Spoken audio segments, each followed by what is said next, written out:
So again, welcome to the webinar. We'll go through somehow an agenda. You may ask if you need to, and we will look into different features in Powersim to read data from Excel. So I will start with the first point here, how to read a single value from Excel. Then we first need, I start with a scratch Powersim Studio. So we take this one here. In here I want some variables and I want them to contain the data from Excel. The first point to do that is to be able to refer from the Powersim zip file to the Excel workbook. And to do that, we need to save the file.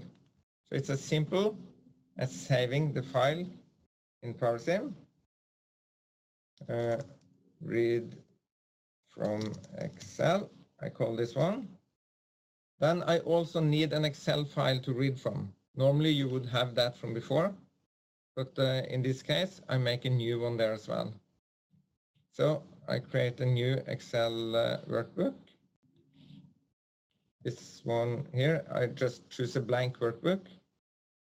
And in here, I just save it before doing anything else.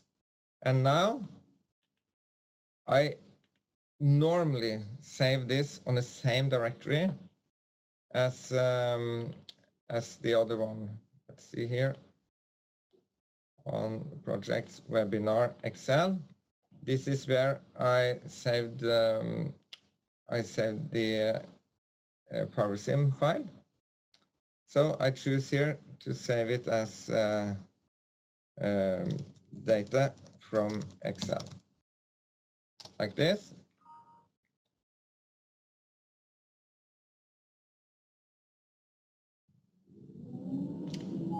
What's happening here?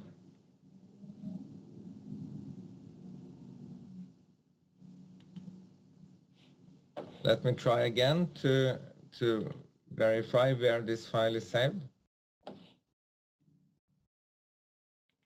Seems like it's okay. No? Data from Excel.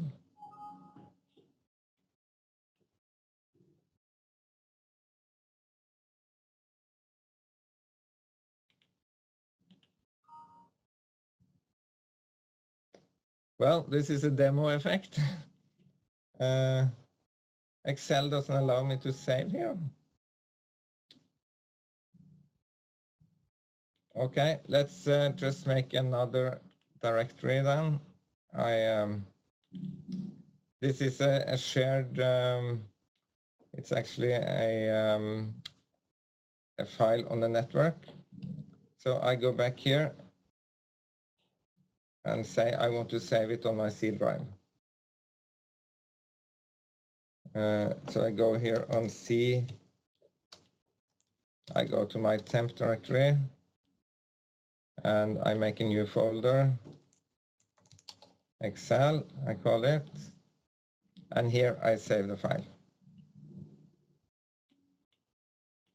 Say this should be data from Excel, like this. Then I also go in and change the location of this file. So I save this on C temp Excel. Sorry for that. Here I save the file as read from Excel. So now I have this file in Powersim and file in Excel. And I'm ready to do something with it. One way of doing that is to define a variable and write a function. We could do that, but it is much, much easier simply to use drag and drop. I will show how to do that. If we have something, my value, some header here, and here is the value 9. This cell 9 or any cell, let's take this text for instance. In Excel, it is possible to move this text. I can point in the upper left corner and move it down here, for instance. That's not what I want to do now, so I move it back. Then I could do the same with this one. But Excel has a very nice feature that you can also drag this cell into another application, like Powersim Studio, for instance. So Powersim utilizes this feature, and you will then see a new variable inside Powersim Studio. If I double-click this one, I will see the definition of this variable is a function called Excel data, reading from this location, from sheet 1, row 3, column 2. I often prefer using this B3, and that's no problem. I could say B3 in place of that. That's how Excel actually reports it when we go there. And you see the value is 9. The path here contains one extra dot. That means if your model, Powersim, cannot find anything at ctemp Excel data from Excel, for instance, if I have mailed this to someone else, then they may have put it on another directory. But then as long as it is on the same directory in this case, meaning the dot is here just before the file, then it will still find the file. I could also require that this should be on the same directory. In that case, I simply remove all paths, and then it looks much simpler and it's easier to read. So this is kind of the simplest way of reading from Excel. You can make a test here. I change this one to 42. This. If I show an auto report, it will still not be 42 here because this function reads only when you reset the model. So when resetting, pressing reset button, you see I get 42 as a value. Okay. So if anybody has questions regarding it, you could try stopping me using a chat. I'm trying to following it. So this is quite simple. If we go to the next point in this agenda, that is simply to read an array with 1 or 2 dimensions. And there are actually 2 ways of doing that. And I strongly recommend one of them, not the other. I will show the one I'm not recommending first, because that's the simplest. If we have some more values in Excel, let's say we have 42 and we have 53 and 65. Then you see this range goes from B3 to B5. I could type that here, B3, B5, like that. And you see we have got the entire array. Same I could do with putting some numbers in the other dimension as well. Here I could go from B3 to E5. Let's try that. And you see it reads it just as well. All these numbers come into this variable in Powersim. It's very simple and easy, but it has some disadvantages. Sometimes we want to know in Powersim what kind of ranges to read from.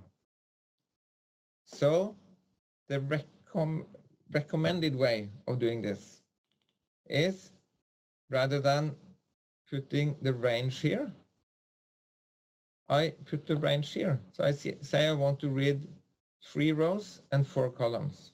So now I fix this dimension and I remove anything but the upper left cell, like this, and still I read the same kind of data.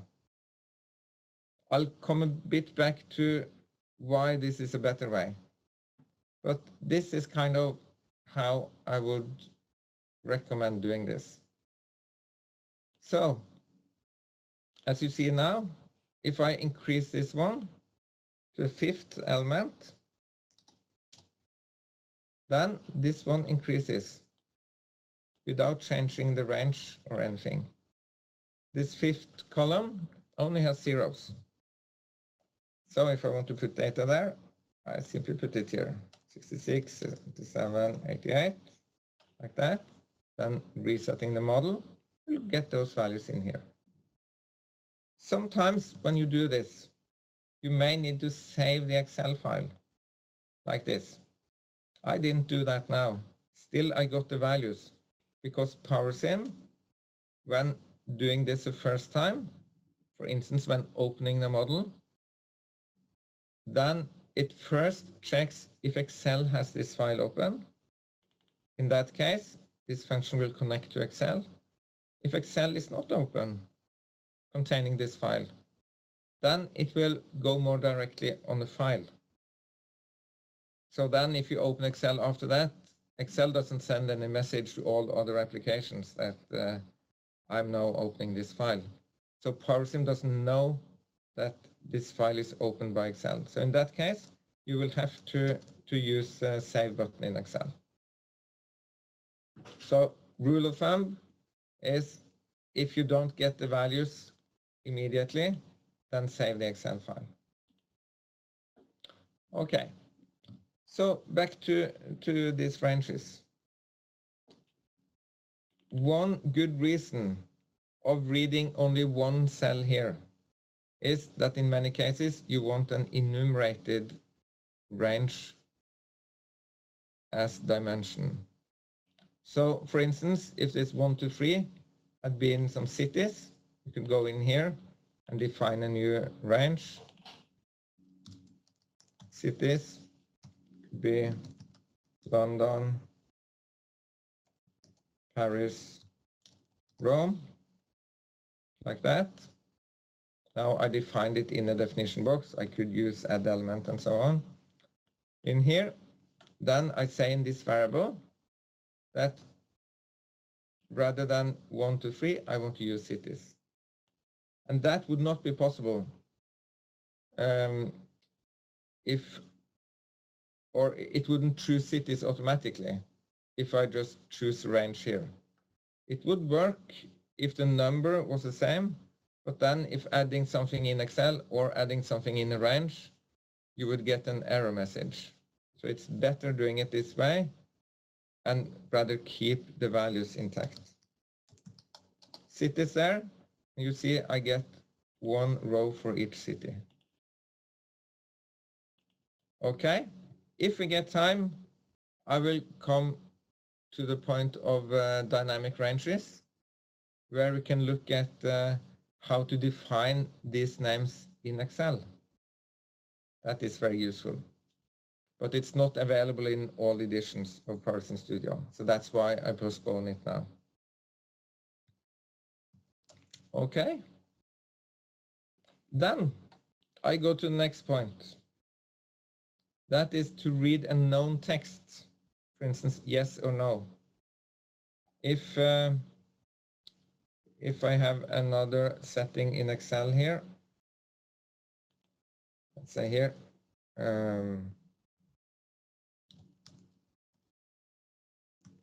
are you happy? Could be a question asked to the user of Excel. Then you may have the answer here. No. Let's put yes, like that. How can you read this as a value into Powersim Studio?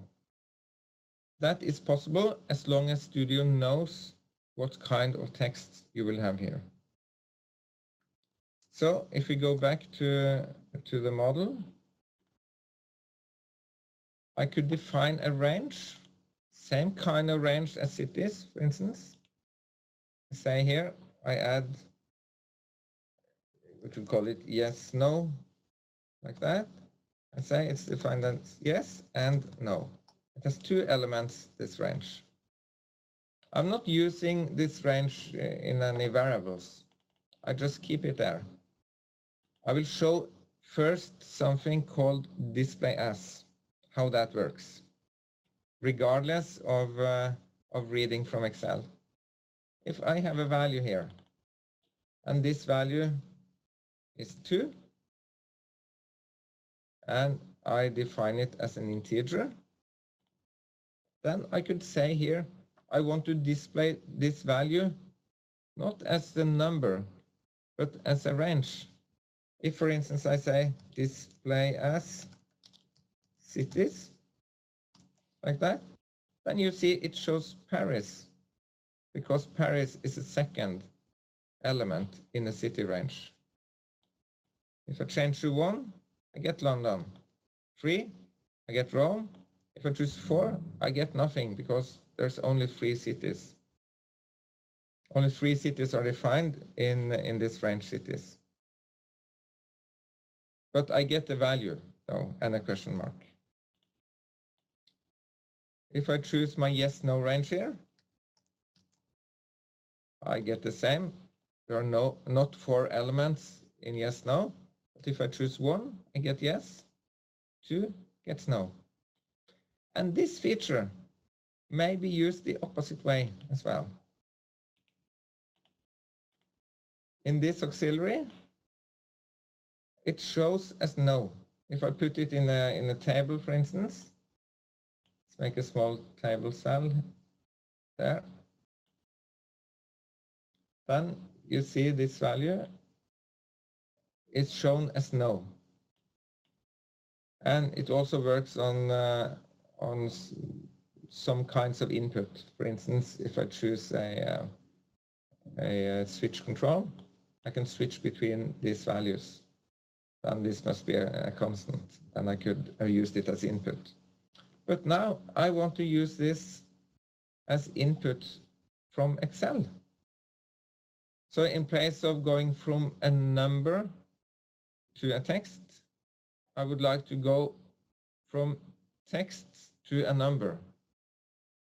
And to do that, I use the same function. So it will be shown as a text used. I will show you.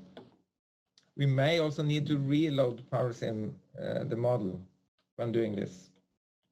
I will show you how simple that is as well. So I go to Excel and I take one of these. No, not that one. Say, here it is. Are you happy? Yes. This cell I want to read into Powersim. So I drag it in here. So we can, of course, name these ones, value and happy, like this. You see, here I get a question mark because it can't read that one.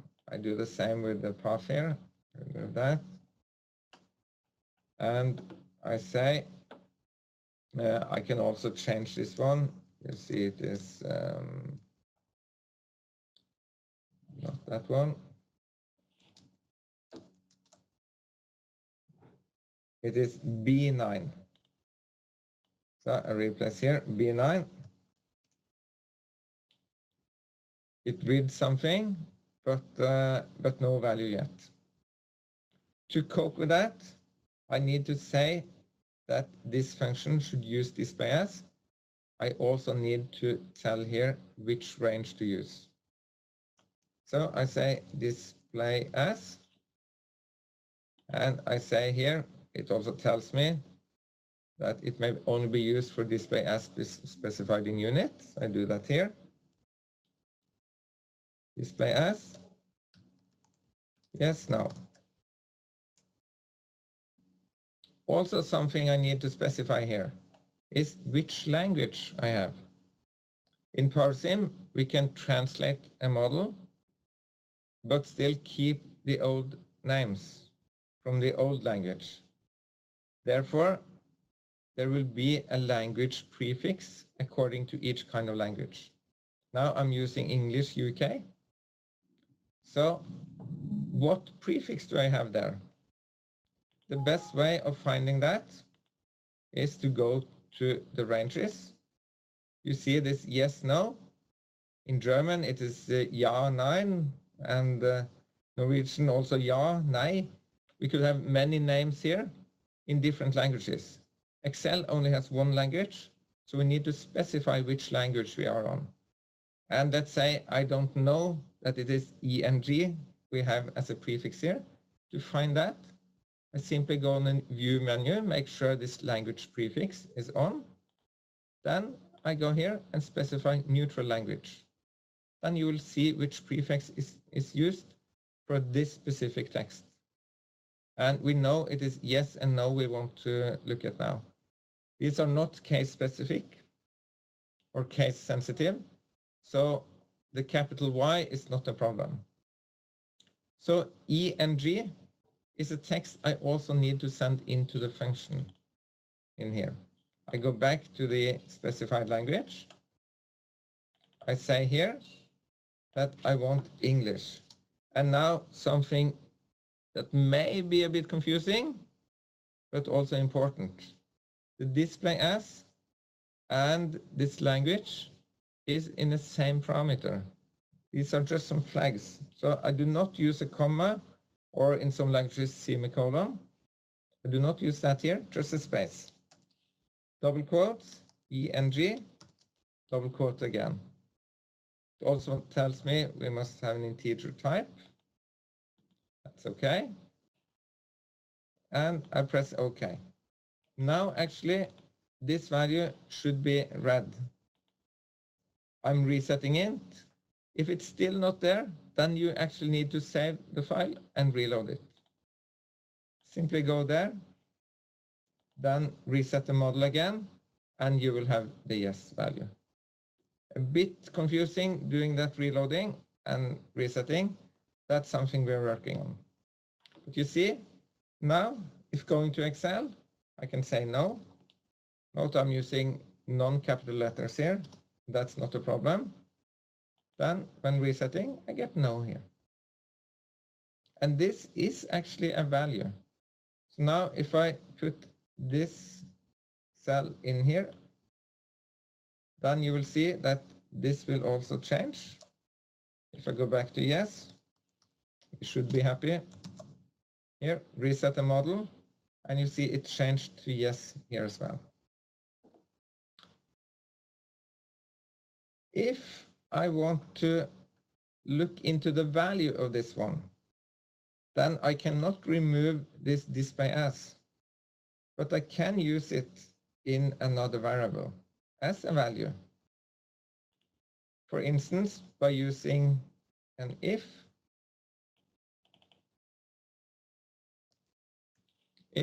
this happy value equals 1, then I put the 999, otherwise 0.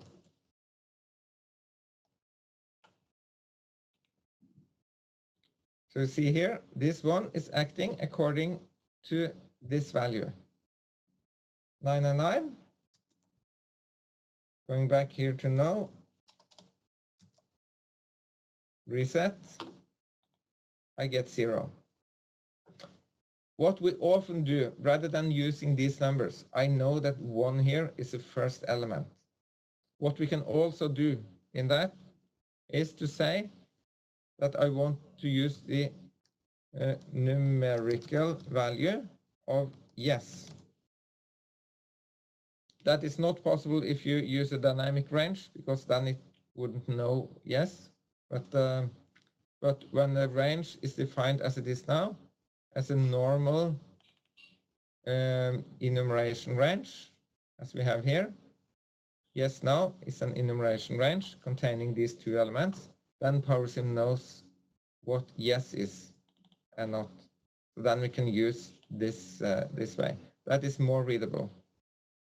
So it is currently not yes, so therefore it's 0.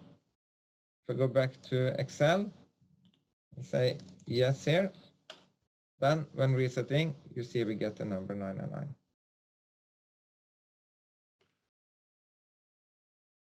Okay. I don't see any questions, so then I move on. I assume this is fine. If any of you want something specified deeper, we can go back to it afterwards. So when looking at this one, the next point here is utilize Excel ranges.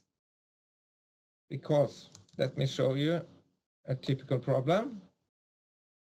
If somebody needs to put 3 lines up here before my value, then they would typically put, for instance, an extra line in before the second line here. That seems fine. It works fine. And they don't think any more of that. They may save the file, close it, open it a week later. And then when opening the Powersim model, suddenly everything is wrong here. You see the happy variable is nothing at all. And the London values are 0, even if it should be 42 here. And that's because this one and all Excel data functions, they currently read directly from the B3 cell.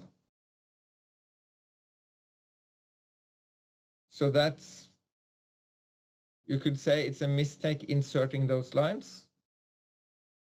Or it could be a mistake using references like this at all.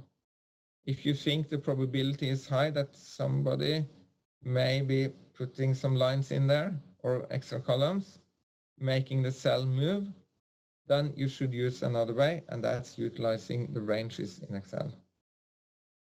So if we start by going to Excel here, it is simple to define, for instance, this area as a range. You simply select it and say this is the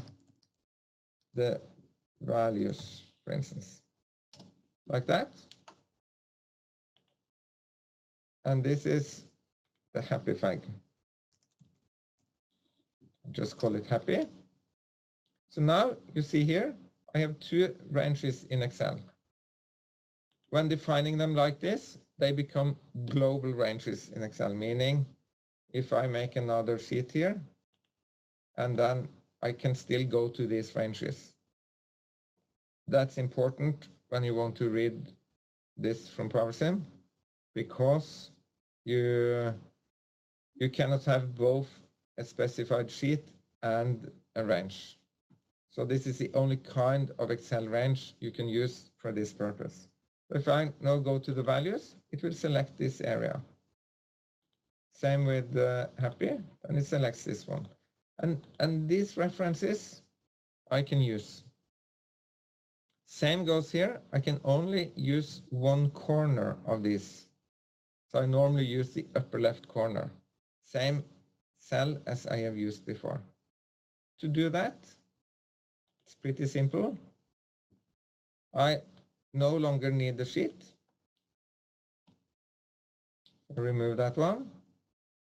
Then in place of B3, I say I want the upper left corner of values, like this.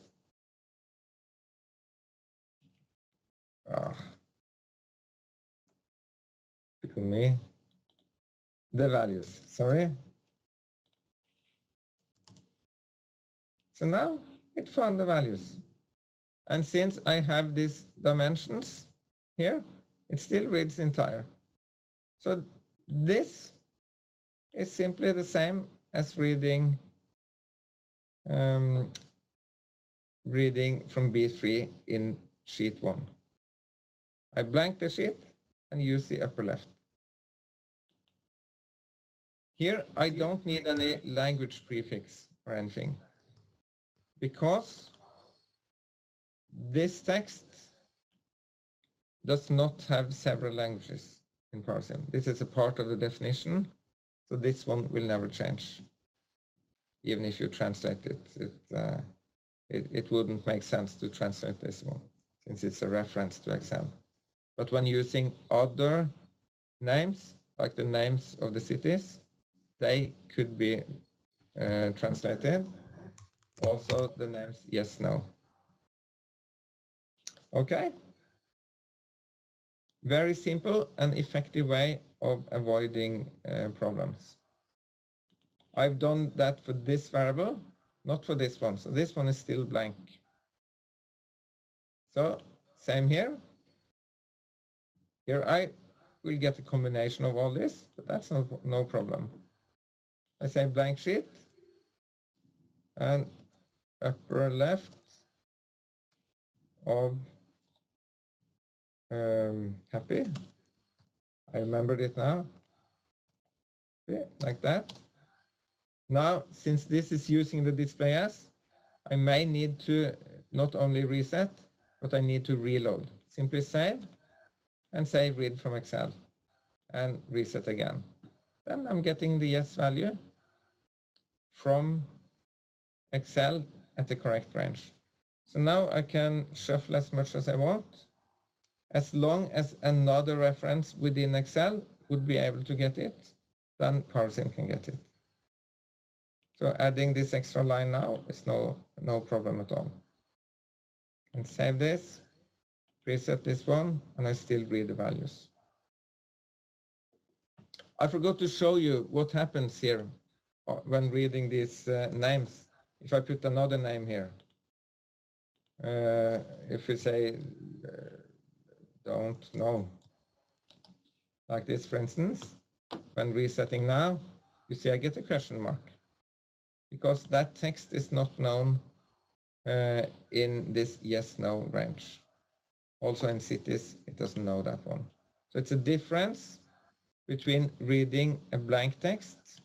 If I make it blank like this, then you see I will get something blank, and that is actually the value 0. So it could have the value 0 or 1, 2, 3, and so on, according to the range element number.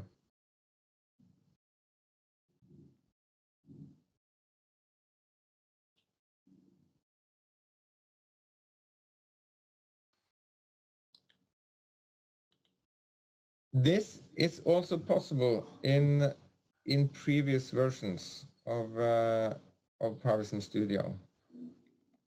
So if you're not able to do the values here, this is a chat question coming in. So I will need to look into that specific case. It should work fine in Studio 9.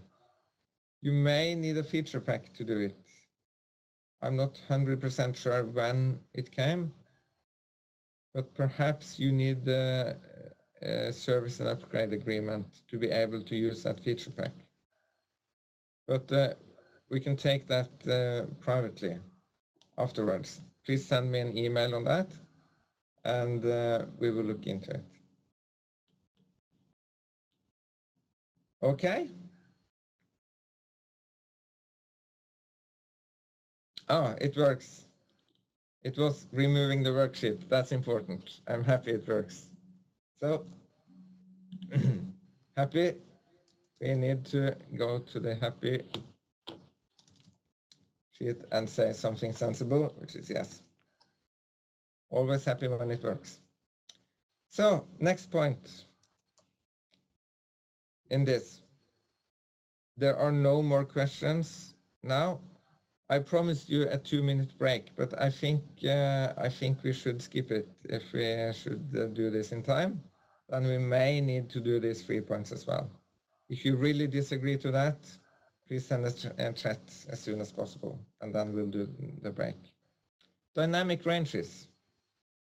That is really nice and powerful, but it's not available in the expert version, for instance, and some of the other editions. These cities I have here, of course, when reading things like that from Excel, then I would normally use that as a heading in Excel too. Not just my value, but I would say here London and maybe another city, New York and Madrid. If this is the case, Powersim doesn't care because we are not reading these texts. I could read them the same way as here and check that I have the correct names. That is something we do sometimes. If you need to verify a unit, for instance, or something like that. But or a better solution would be using this as a range in Powersim Studio. In place of this range I've used here, we could read these cells from Excel and make it a range. So all I need to know is I need to read from A5. So I do that now. We go into ranges, and here I say, or no, I want to do it on this city, so I don't add a new one. I enter properties for this one here. In place of reading it like this, we say, I want this to be an Excel range. When choosing Excel range, I need to fill in these fields. First, the workbook. And I need to go to my temp and Excel. Here I have the data from Excel. I choose that one. When it has read that file, then I can choose the worksheet. Where is this? It's in sheet 1.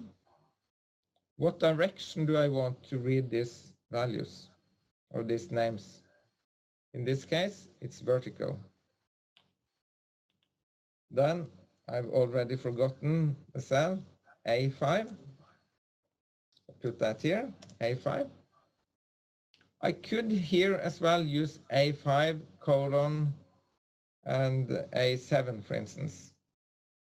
But normally, I rather want to be able to extend this one, meaning I check this mark, only put one cell here, a bit similar to the way of reading using Excel data function. I use only the upper one, and I say now it should continue reading from this cell until it finds the end. Because here I can't define a range, because I'm making the range. This is defining the range. So I'm extending it. Okay? When doing that, I cannot see the values of these cities in here. If I want to do that, I need to use a variable, because these ranges are global, and the values coming in to the range is used, for instance, in this simulation. You could have several simulations, several components. So now you see the names here are suddenly correct because they are read from Excel. That is one of the features or one of the benefits of doing it this way. Another great benefit is that sometimes you suddenly need a new city.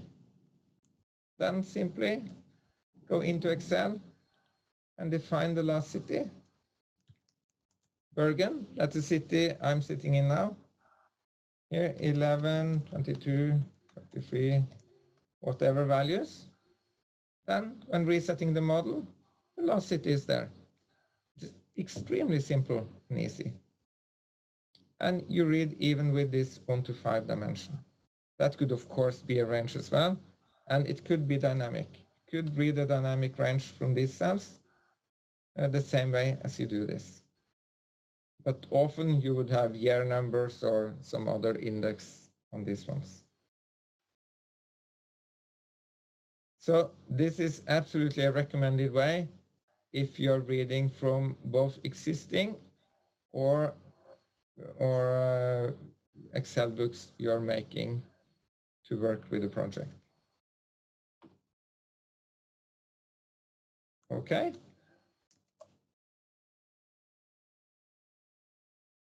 Then another very useful feature in Powersim.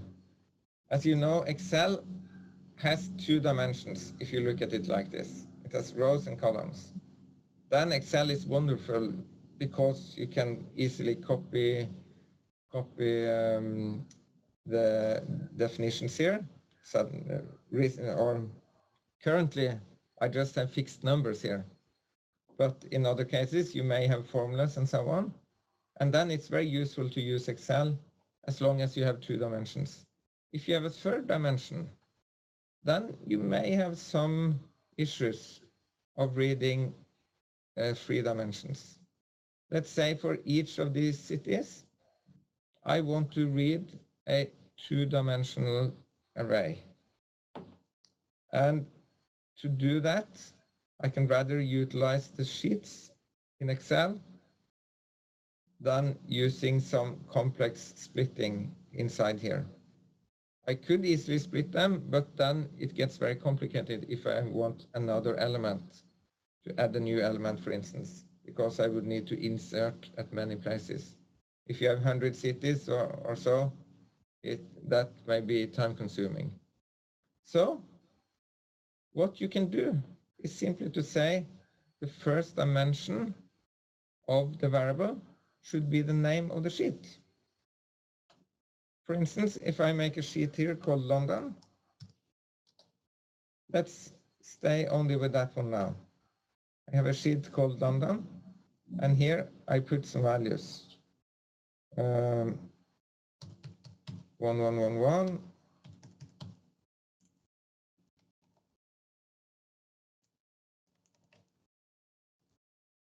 Like this. I have these 6 values.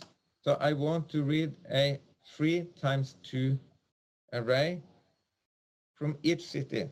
But so far I've only defined London. Let me show you how to read these values. Unfortunately, I cannot use any named range here. This one is always coming. I have to stop a bit on this one then. This is the example I used to test it. Do you like Powersim? Yes. Are you sure? Yes. Will you ever change your mind? No. Then I close this one. And I save it. Important to save that file. And I can't save it there. Stupid server. So I keep it. Okay. These values I want to read into Powersim. And now I could use drag and drop like last time. Or I could also simply copy this one here. So in this case, it doesn't make much difference. But I copy this one. I want to read from this file. That's fine. I do not want to use any range in Excel because I will read from many sheets. So here I want A1 like that. But then what should I put in a sheet name? I cannot put London because I want this to be dependent on my city, which is the first dimension here. Before revealing that, I could say here I want to read 3 rows and I want to read 2 columns like that. And the sheet name, to tell Powersim that now you want to use cities as the sheet, then simply put a star like that. Now you see I got a 3-dimensional array here as I wanted. Cities, 3 elements, 2 elements. Pressing OK. In this value inspector, you see I get 3 London values.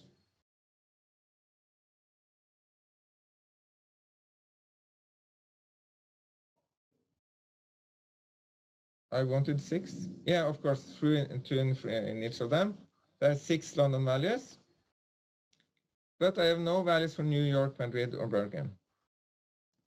So I need to put that here as well.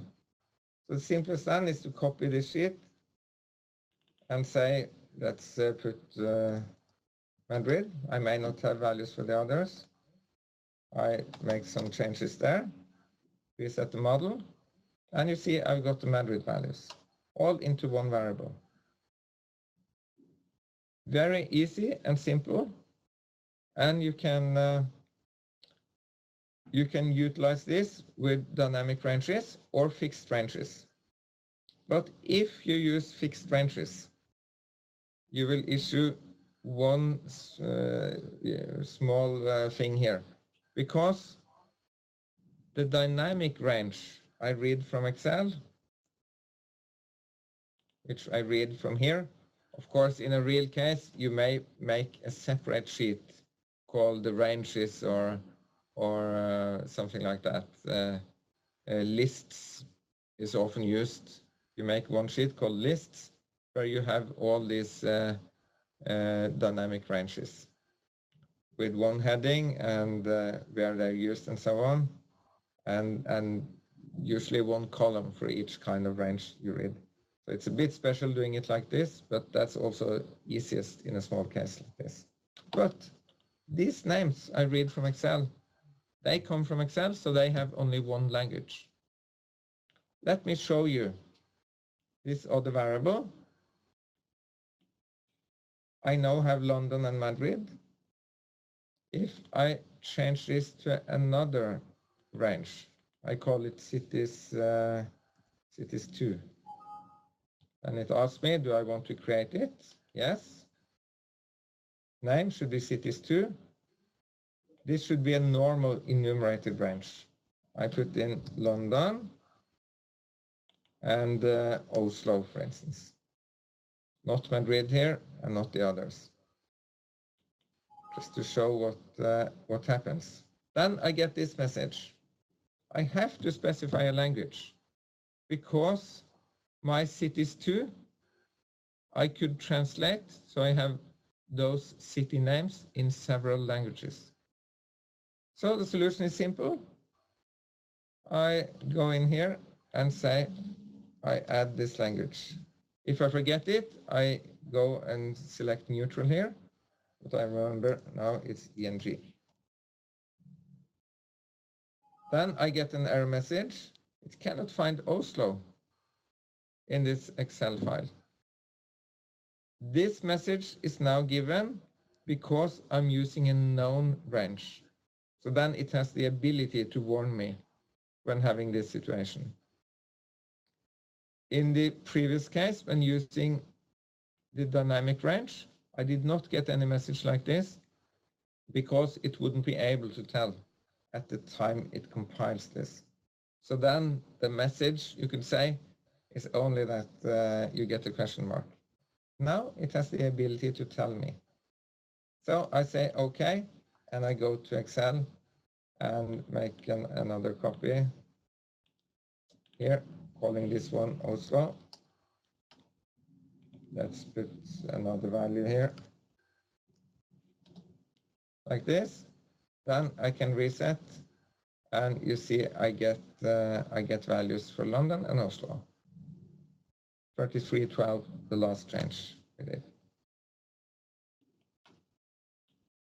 So this one I can read cities, and I'm using the dynamic one.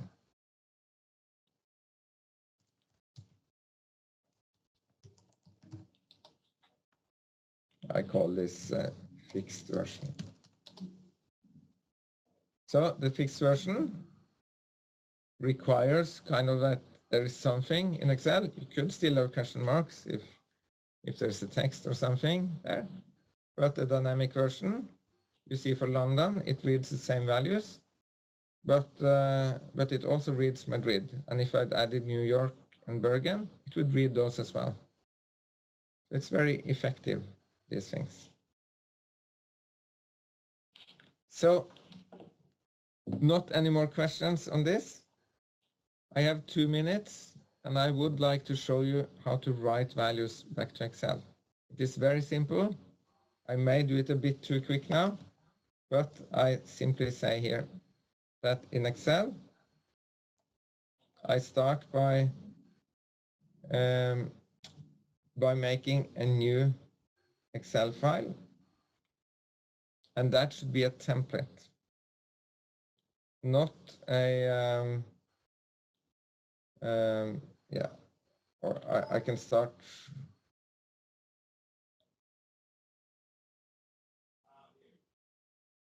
What? Lots of demo effects here. Excel doesn't allow me to, probably because of the other things. Then let me use an existing one. I take this file. It really stops here. It may be because I'm using WebEx on the same one. I had tested this before. But then we could come back to writing to Excel in another session. You simply define an action. I can show it briefly here. You make an action button, and in here you have an action saying create Excel document. You need that one. You also need an action called write value to Excel. So in a create document, you refer to your template. When writing, you will write to the created document. And there you simply specify source, sheet, and which area. That means normally one cell. And then it will be written to your new Excel workbook. So we also don't have any more time now. It's exactly 10. So thank you for watching. You will be able to ask questions afterwards. If you want that, you can send email and so on.